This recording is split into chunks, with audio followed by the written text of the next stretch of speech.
Hi mga kabayan, welcome ulit sa Saudi Life Season 2. Ngayong episode, mag-real talk tayo.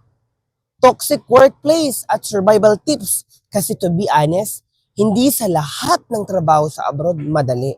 Minsan, mas mahirap pa ang mga ugali ng tao kaysa sa trabaho mismo.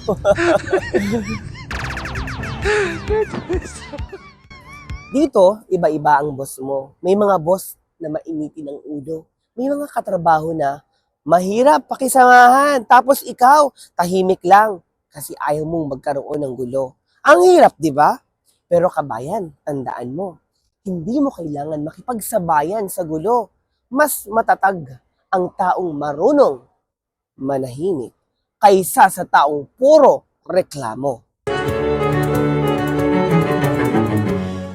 Ito ang ilang tips na natutunan ko dito sa Kingdom of Saudi Arabia. Number 1, pray before you react. Bago ka sumagot o magreklamo, huminga ka muna. Minsan tahimik ang pinakamalakas na sagot. Number 2, do your job well. Kahit walang nakakakita, hindi mo kailangan i-please lahat basta alam mong tama ang ginagawa mo. Si Lord ang bahala sa reward mo. Number 3, find your peace zone. Hanap ka ng paraan para magpahinga ang utak mo. Music, journaling, or video call sa pamilya. Number 4, learn to say okay lang pero palaging tiisin kapag sobra na. Talk to your supervisor or your manager or sa agency. Only protect yourself to the right way.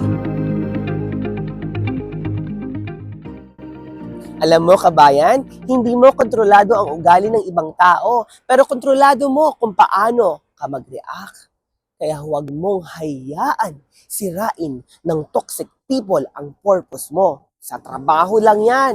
Pero ikaw, buhay mo yan. Salamat sa panonood kabayan. Ako si Mr. Roy and this is Saudi Life Season 2. Tandaan, be kind, stay calm, and let your work speak louder than their noise. Abangan mo sa next episode, Love Abroad, Long Distance Reality Check. Usapang puso naman tayo pero real talk, OFW style. Once again, this is Mr. Roy. Thank you all for watching. Thank you.